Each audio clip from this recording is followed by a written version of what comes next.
Good afternoon, watch enthusiasts. This is OJ Whatley, your in-house Panerai guy and guru of all things Panerai, coming to you live from What You Want.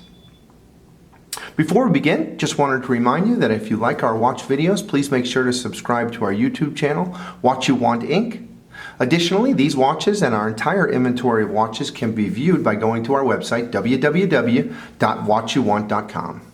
So today I have the very rare and unique pleasure of speaking to you about two often misunderstood but very unique and collectible watches. And I call this a tale of two watches, the PAM 232 I-Series Radiomir 1938 Special Edition versus the PAM 232 OOR. So both of these watches, in fact, are 47mm Radiomirs, and in fact, both of these watches are PAM 232s. In fact, I challenge anyone if you can guess which of the watches on the left or the right is the OOR. OOR meaning out of range. So these are the 232s. One of these is a PAM 232i, and the other one is a PAM 232 OOR, a very limited micro edition of only 40 pieces.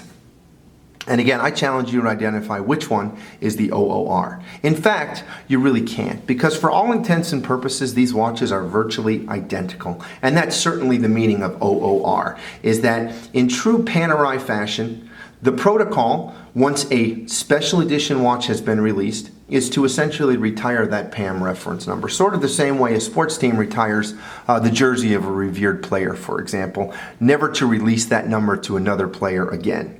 Well, in the Panerai world, a special edition gets that same retiring of the PAM reference number. So the PAM 232 was retired after its initial release for the I-Series. Again, it was a one-time release made in only 1,938 pieces. 1938 is a significant number for the PAM 232 in that this watch is a faithful reproduction of the original 1938 Radiomir. As such, this watch features a solid caseback as opposed to a see-through caseback. And additionally, this watch features a sapphire crystal instead of a sapphire crystal, instead of a plastic crystal.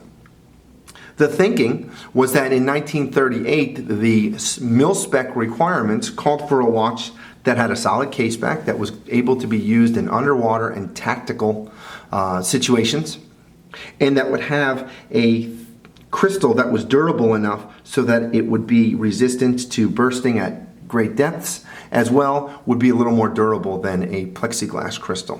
And so you have the 1932 Radiomir with the sapphire crystal and the solid caseback. So a lot of people don't quite understand what an OOR is, what it isn't, what it means, and why they're so rare. An OOR, meaning an out-of-range production watch, is essentially Panerai's way of dealing with excess parts, cases, dials, etc. once a watch has been retired. OOR watches are not exclusive to special edition watches versus regular edition watches. In fact, there are OOR models for each. In the case of the 232, both the I-Series and the OOR series feature the special edition box set. They also feature the special edition parchment certificate, as well as all of the same provenance that you'd receive with the 232i. The thinking was that Panerai was able to cobble together enough movements, enough dials, casebacks, straps, etc. to be able to release this watch as a special micro edition, as an out-of-range production watch. And in fact, Panerai is unique in that they are the only company to have coined that term out of range and used it essentially as a brand building tool and as an affinity building tool to be able to offer these very rare and very limited edition watches to their best customers, typically through the boutique network.